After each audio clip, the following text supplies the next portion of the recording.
Okay, so this is my question video for LifeChat Live. And by the way, this event is happening this coming Monday.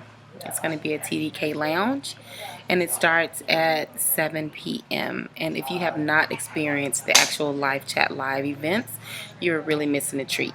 So this week we're talking about intimacy, and it's called Ready to Touch. And so the question is, how has our experience in our childhood shaped our idea of what intimacy is? I'm sure I messed up that question, but you pretty much get the gist of it. So I've been thinking about this question and kind of figuring out where to start because I grew up in a two-parent home, which I so appreciate, and my dad and my mom was actually affectionate toward one another. My mom is was very affectionate, like, she was the hugger, she was the kisser, she was the person that's gonna make sure don't nobody mess with my babies.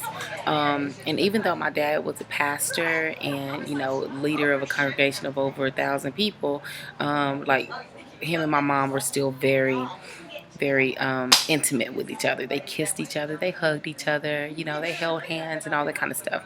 Well, my mom passed away when I was 10 years old, and after my mom passed away and my dad remarried, the person that he married was totally opposite from who my mom was affectionately. And so she wasn't the type of person that's going to hug you. She wasn't the type of person that's going to kiss your boo-boo. And she's not the kind of person that's going to, even like communicate openly about intimacy and how to be an intimate friend with one another or an intimate parent. She wasn't that type of person. And so from the age of 10 until, I didn't get a chance to get that from the mother figure that was in my life.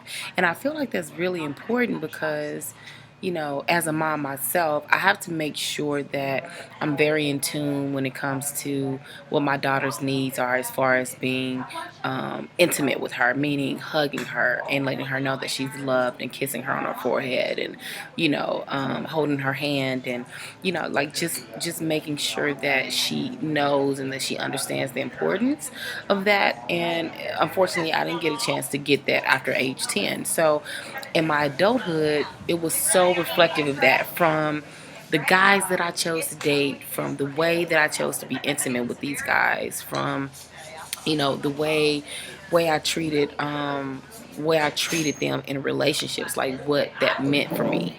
Um, Even sexually, like, I didn't really know what I was doing until I learned what I was doing, and that was real with trial and error.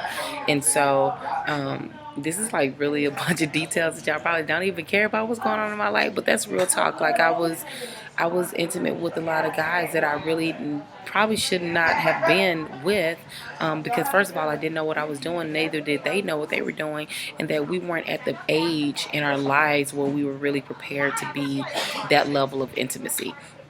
And so that's how it pretty much shaped me, like from what I was doing at a young age to the lack of what I saw from 10-year-olds to my adulthood, and how that kind of it trickled over into how I handle my relationships even now. Like, I'm a PDA person, I love public displays of affection, whether that's with your family, whether that's with someone that you're romantically involved with.